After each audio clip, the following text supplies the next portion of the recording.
My team is stressed. Like, I'm talking to my operators a lot. I'm working more than I like to work, and I like to tell people that I work. And I'm having more fun than I've ever had because it makes you feel alive when you're in the trenches building and growing. This episode is actually a replay of a guest podcast that I was on with my friend Chris Powers. We discuss everything from life to managing wealth to impacting other people.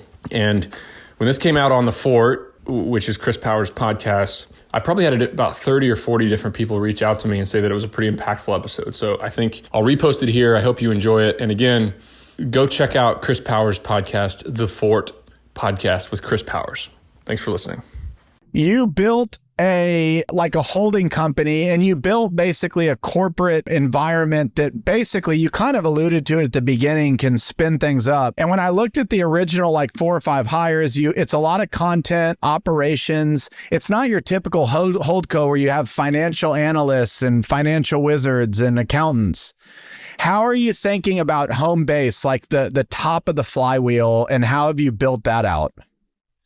So yeah, if I were buying companies, if I were taking bank debt, if I was taking a real estate private equity approach to small business, then I would need a totally different team, period. Like, I would need chief revenue officer and a CFO and all these different things. I'm putting 50 grand in a bank account, and that's my venture capital money. Like, I'm an angel investor in my own stuff. So we have an idea, boom, I put 50 grand in a brand new bank account on an online bank. It's there the next day. I can use it. I can buy the domain. I can spin up to hosting. And another thing that people need to understand, I've only been at this for 7 months, and it's chaos. It's chaos. Like, everybody thinks, oh, Nick's got it figured out. Nick is Michael Girdley. Nick is going to make billions of dollars. No, my team is stressed. Like, I'm talking to my operators a lot. I'm working more than I like to work, and I like to tell people that I work. And I'm having more fun than I've ever had because it makes you feel alive when you're in the trenches building and growing, and you're starting to make bets and see leads. I made a tweet about my brother's lawn care company because he was the first guinea pig for bold SEO. We got in and we built links. We just build links for SEO. SEO works where Google, if you got a bunch of links to your website, it makes you rank higher. We sourced 20 links for my brother's lawn care company over 2.5 months, and he went from 4th or 5th on the Google map back to 1st, and his phone started ringing off the hook. And I'm like, holy cow.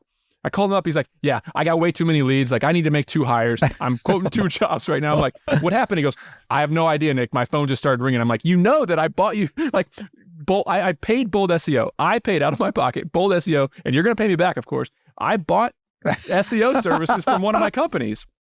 And he goes, oh my gosh, well, keep doing it. Thanks. And so I tweeted about that. I was like, Bold SEO is, a new SEO company where they source links. My brother was a client, and his business exploded. He moved to the front of Google. 140 leads came in over the next 24 hours.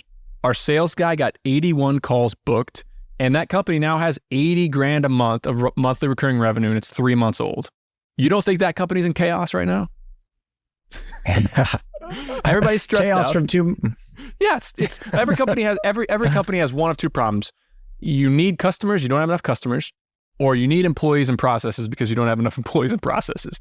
I'm in a blessed situation with business where I have a competitive advantage at everything I'm doing.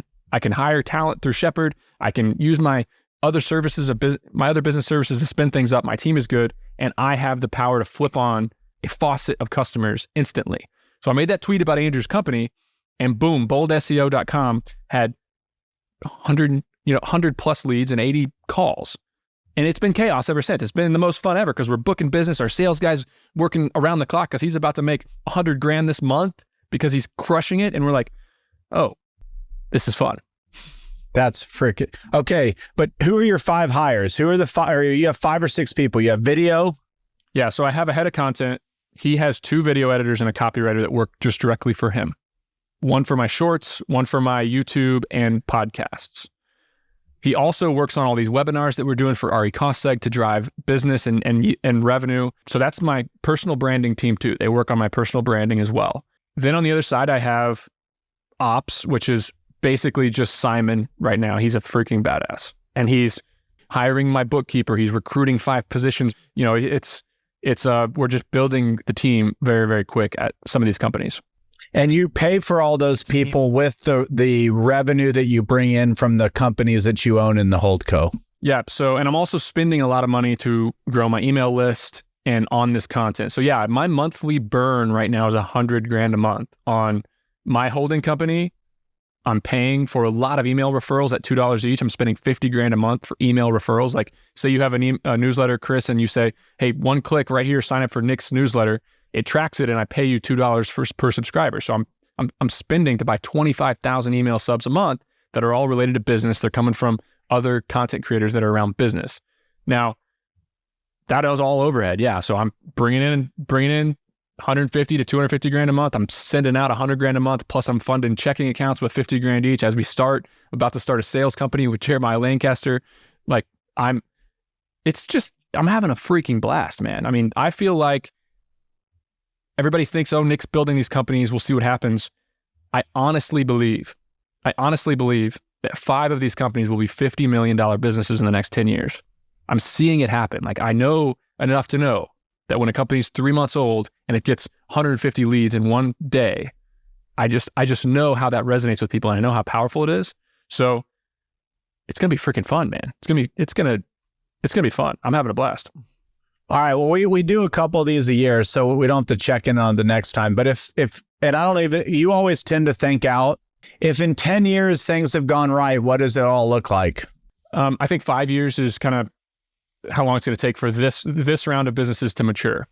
I think this foundational, like I have a team of agencies and companies that can accelerate other businesses. I want all of these companies doing 5 to 10 million of revenue, all of them at least doing 1 to 2 million of EBITDA. All 10 of these businesses, I don't think any of them will fail, honestly.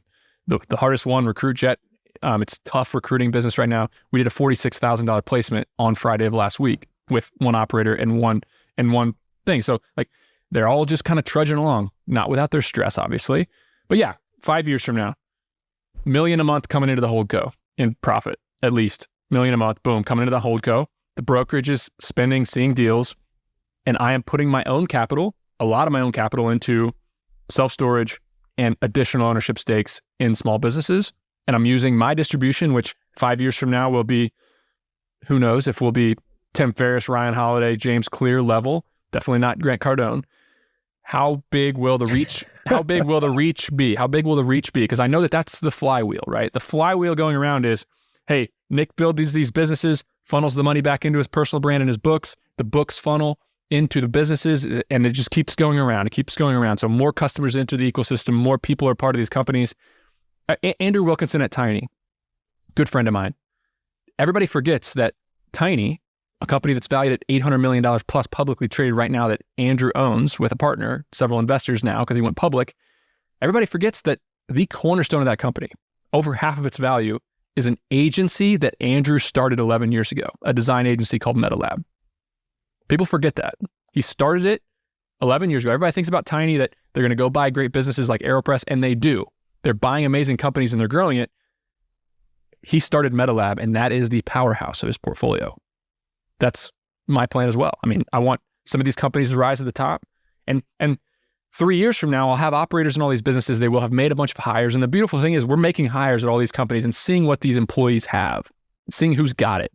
We have a guy named Andres who works at our storage company. The kid is insanely talented. We got him in at $1,500 a month. He was a Twitter hire. He lives in Colombia, and he will run one of my companies someday. Like he is that talented. My goal is to build a Rolodex of people who know how to do that I can trust to run companies.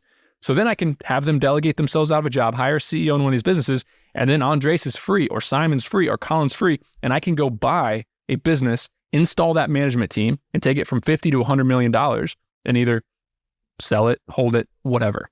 That's my goal. That's the vision. So the brokerage and special projects with my dad sits on top.